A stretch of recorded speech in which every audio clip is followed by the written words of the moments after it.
Hello and welcome to Analog Insights.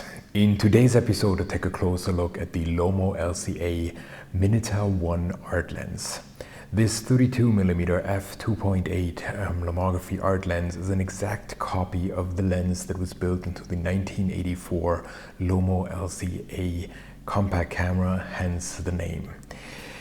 It is marketed as a small lens with an extremely compact form factor, but really nice saturated punchy colors and a deliberately strong vignetting.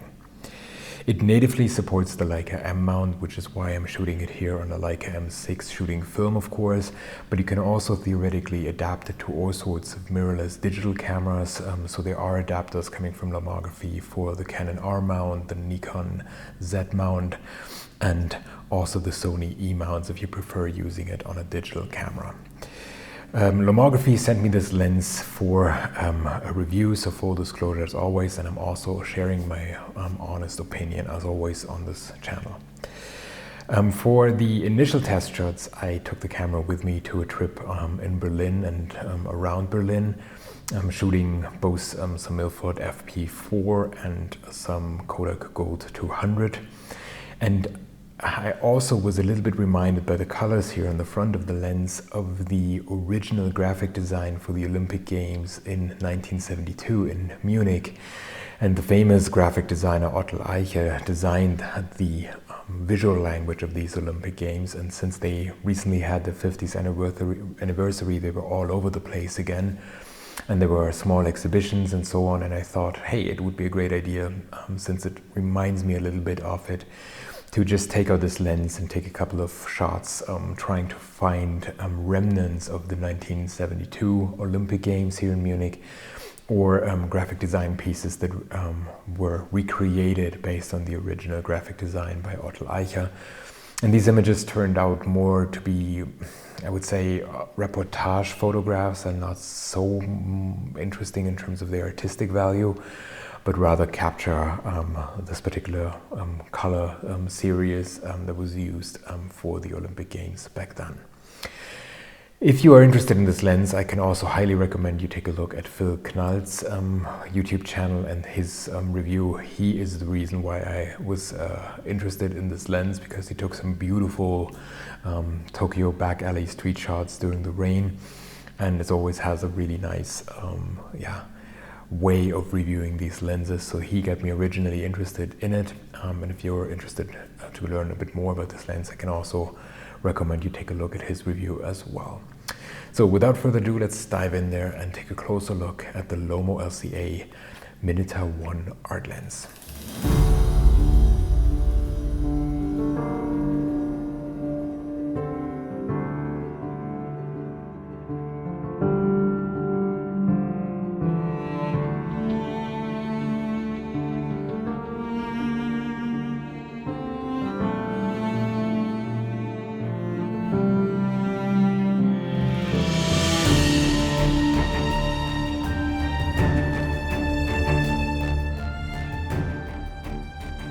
The lens costs €250 retail and comes in a high-value packaging featuring a photo book, cleaning cloth, as well as front and back covers for the lens itself.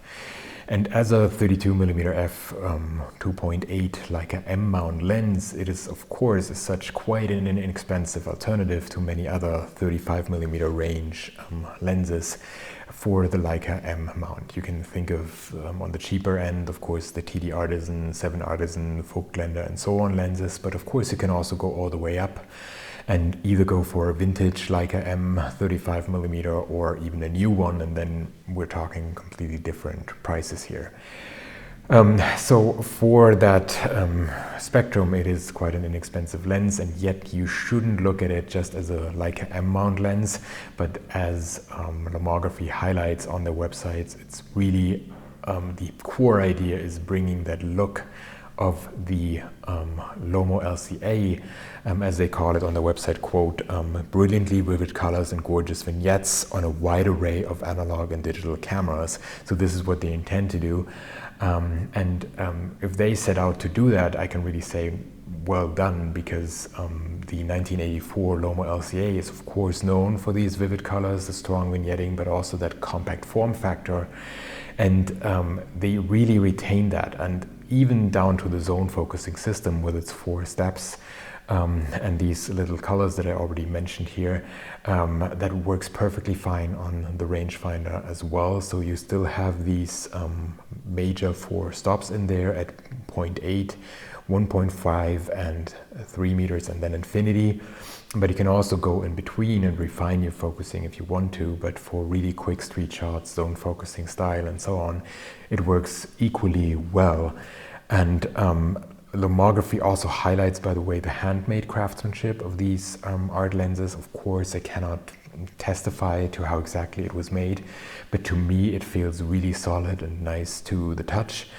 And as a pancake lens, it's also incredibly small on the Leica M, and to me it felt more like it immediately felt more like operating a compact camera, similar to not just the Lomo LC-A, but it really reminded me of the Olympus XA because of that rangefinder functionality and this really tiny space to operate the lens.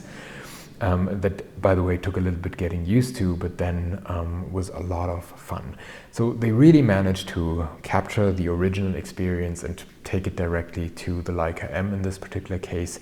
And personally, in terms of design, since the lens is so small, it really highlights the body itself of the Leica M mount camera that you're using. So it can also be a Vogtländer or whatever. And personally, I really like that. Just looking at it, you mostly see the body in this really small, tiny lens, and it just gets out of the way and is a lot of fun to use.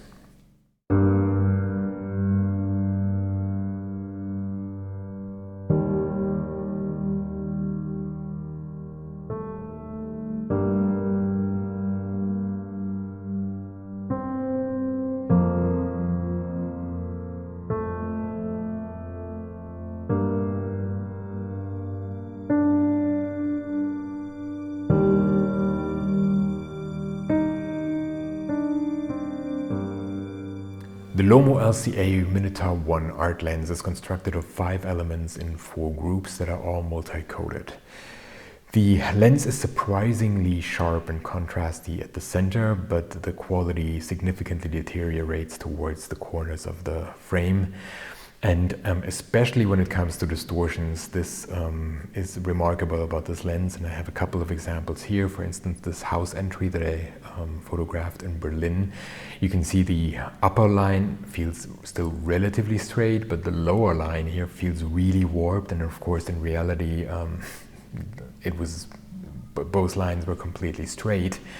And this gives you, and a couple of other images, give you an indication of how warped some of the images feel and how strong the distortion is with this particular lens. And to me, this really makes it well suited for arts projects or more artsy photographs, but certainly not for more serious work where you really want to represent reality as it is, for instance in reportage photos or anything like that. So here it's really not an alternative to a more solidly corrected and created 35mm Leica M mount lens from my perspective. In terms of vignetting, the lens certainly does vignette, but not as strong as I expected it to, and only really in a really strong fashion when shot wide open, so at f2.8, and once you stop it down, the effect goes away fairly quickly, and to me it was just a rather pleasant vignetting that really draws you into the image in a nice way, especially on black and white film. This felt immediately like a vintage, nice look. Not too pronounced for my taste, and even on color shots I appreciate it, I would say. In terms of color, speaking of color, I was positively surprised by the colors that I got out of the Kodak Gold 200. A really nice look, really nice saturation, and my images were not as punchy and colorful and saturated as some of the images that Lomography put on their website, but I believe this is more related to the film stock and how I exposed the shots than what the lens can reproduce. So I really feel that shooting color on this lens is its strong suit and makes a lot of sense. You feel the multi-coating and you feel the quality here. And if you like shooting colorful street shots, this is certainly interesting. But to me, it performed equally well just shooting black and white because of all the contrast that you have in the image. It's really nice, but again, it deteriorates significantly towards the edges of the frame. Of course, I also tested the lens shooting against the light, trying to create some flares, ghosting, and similar effects. What I found interesting is that it creates these star-shaped, it's basically stars around the highlights. So if you're really shooting against the sun, you get this beautiful star in the center of your image, or not in the center, but wherever you have this highlight. And whenever I had slight flares, I personally found them fitting to the image, so not in a disturbing way.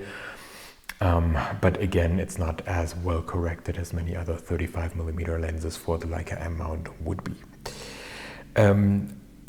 In terms of the bokeh, it's always a little bit difficult for a 32mm lens to really talk about the bokeh.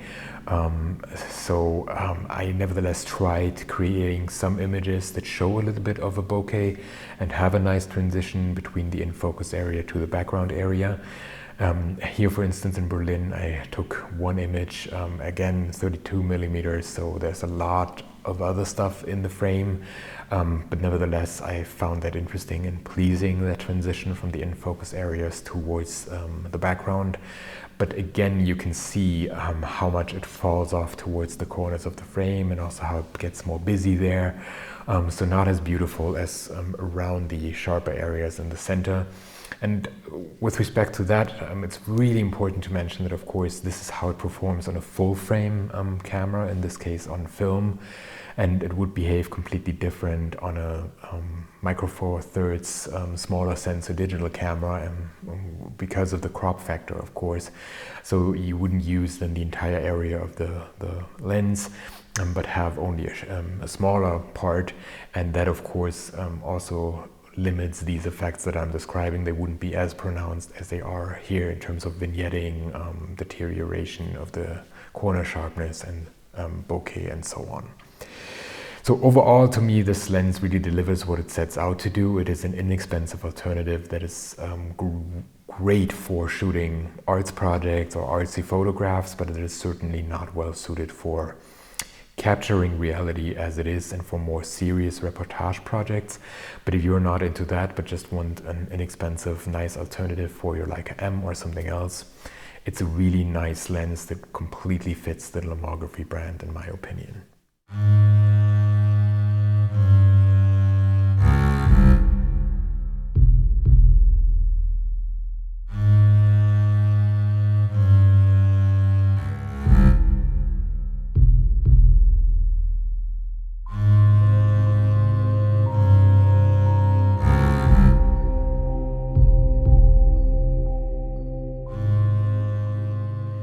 So what about the handling and my personal impressions? Most importantly, this is an incredibly small lens that looks fantastic on any Leica M mount body, in my opinion. So it really makes the body stand out and shine, and the lens is really taking a backseat, and nevertheless it looks beautiful, in my opinion, on the Leica M6 here, for instance. And personally, it also reminded me a lot of the legendary 28mm f6.3 Hector lens. So the vintage lens here, in terms of its size and handling. What I found particularly interesting is the focusing tab with the 4 steps in there, because of course you're used to having a completely smooth experience, and here suddenly you have a little bit of a resistance in there.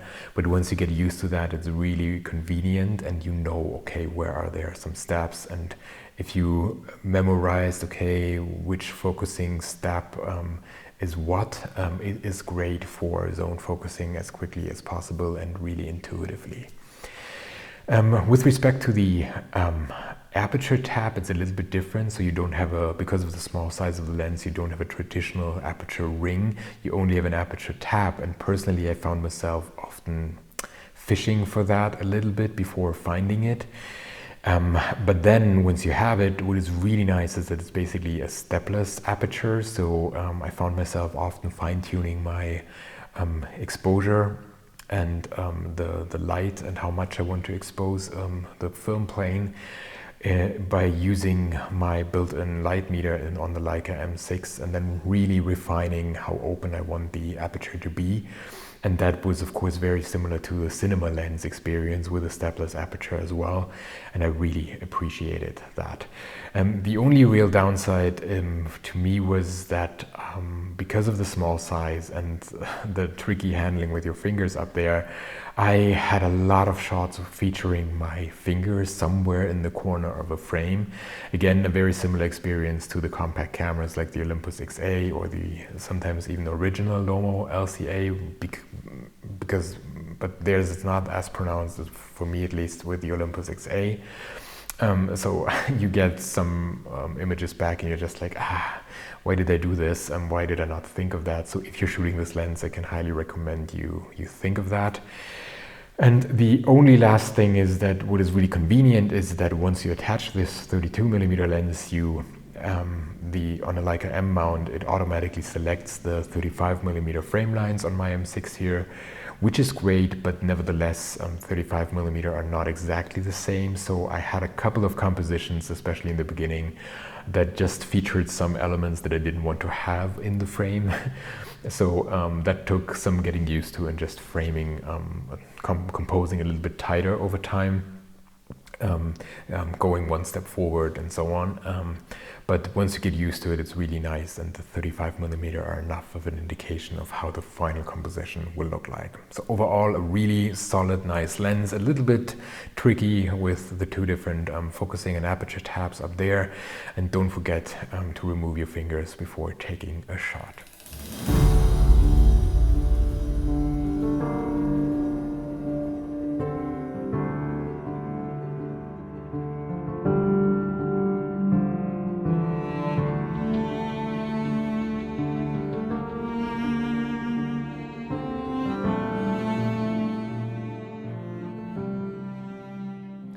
So thank you very much for watching. I hope you enjoyed this episode of Analog Insights and my review of the Lomography LC-A Minitar-1 art lens. To me, this lens was so much more fun than I expected it to be. I really enjoyed shooting it. If you fancy a tiny character lens with strong vignetting, punchy colors, and an incredible small form factor, then it's certainly worth taking a look. And even if you're just looking for something that is fun and in the 35mm range, something a little bit wider for artsy projects and so on, it's definitely worth taking a look. A lot of fun. It's not well suited for serious work, as I mentioned before, and at reproducing perfectly what you have in front of you. But if that is not what you're aiming for, and you just appreciate that Lomography is bringing back these character lenses, then I can highly recommend taking a look at it. I hope you enjoyed this video. If you did, please remember to like it and maybe even share it with your friends. And if you want to see more videos like this, please subscribe to our channel. Jules, Greg, and I really appreciate each and every subscriber coming our way. So thanks for watching. I hope to see you soon. Bye.